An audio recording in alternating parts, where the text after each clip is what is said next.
سلام البنات، كي دايرين؟ بخير؟ لاباس عليكم؟ كنتمنى نلقاكم هذا الفيديو في تمام الصحه والعافيه ان شاء الله. اليوم البنات غنشارك معكم حلوه ديال دوز اتاي اللي كتجي رائعه، كتجي شكلا ومذاقا. نبداو مع المقادير وطريقه التحضير.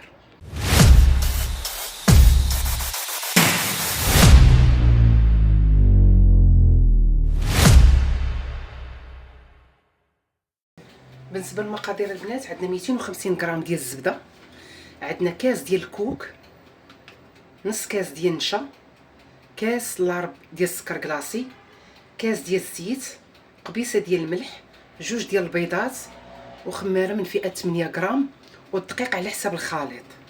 وفلون البنات هاد الصغير هذا. هنا البنات عندنا الزبده، تكون البنات بدرجه المطبخ، ما تكونش بارده. غادي نزيدو عليها الزيت،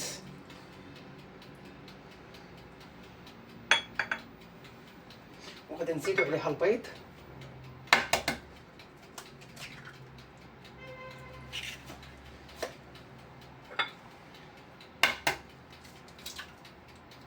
غنزيدو على البنات هاد القبيص ديال الملحه، غنزيدو عليها السكر كلاصي. البنات بالنسبه للعبار راه بكاس ديال العنبه صافي. وغادي نمزج هاد المكونات حتى تولي ليا شكل بوماد.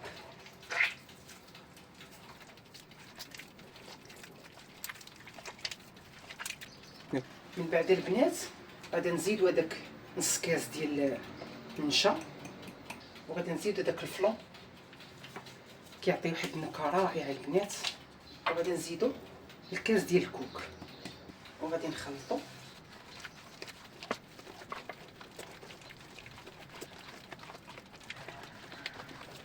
وغادي نبداو نزيدو الدقيق بشويه بشويه. الدقيق البنات على حساب الخليط، انا غنقول لكم كيفاش خصها تكون العجينه. وما نساوش الخميره ديال 8 غرام،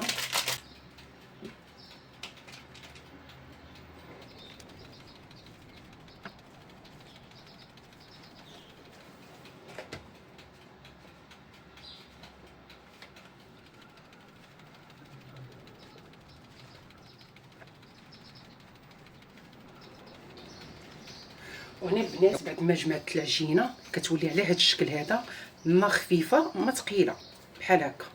ودابا غنبدا نشكل معكم الحلوه ديالي.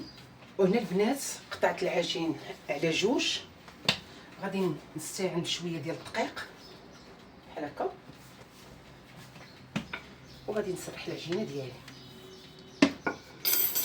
حاولوا ما ترقوهاش ونقادوها البنات بحال هكا.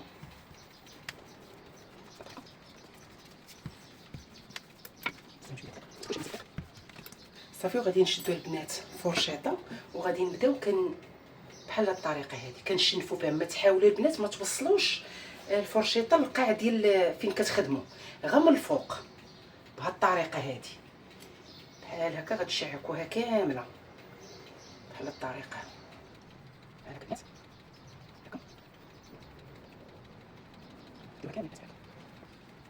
هي ما توصلوهاش كما قلت لكم البنات، ما توصلوهاش وهنا البنات بعد ما شنفتها كامله غنشد كاس، اي مرشم عندكم، اي مرشم. انا غادي نستعين بالكاس.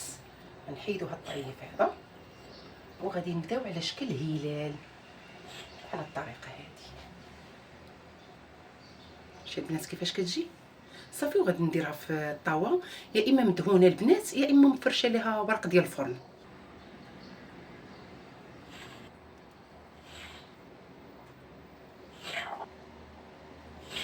وهنا البنات بعد ما كملت اللاطه ديال الحلوه الاولى، الفران راه سخون على درجه 180. غندخلها البنات نشعل عليها من التحت حتى طيب، وعاد نشعل الفوق ونتلاقى معاكم. هنا البنات بعد ما طيبت الحلوه كتجي رائعه البنات. خليوها على شكل ذهبي، ما تعطيوهاش الفران بزاف حيت هي دغيا كطيب. زينتها بالشوكولات اسود والشوكولات ابيض خطوط.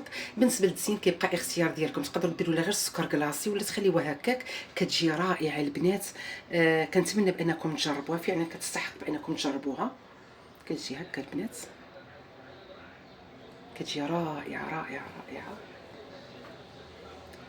غير هي البنات ما تخليوش بزاف في الفران، تشد غير هاد اللون الذهبي بحال هكا صافي. وصلنا للختام ديال الفيديو البنات. راه كتنساو ليا اللايك، كتنساو ليا كومونتير زوين بحالكم، فضلا وليس امرا. مع السلامه.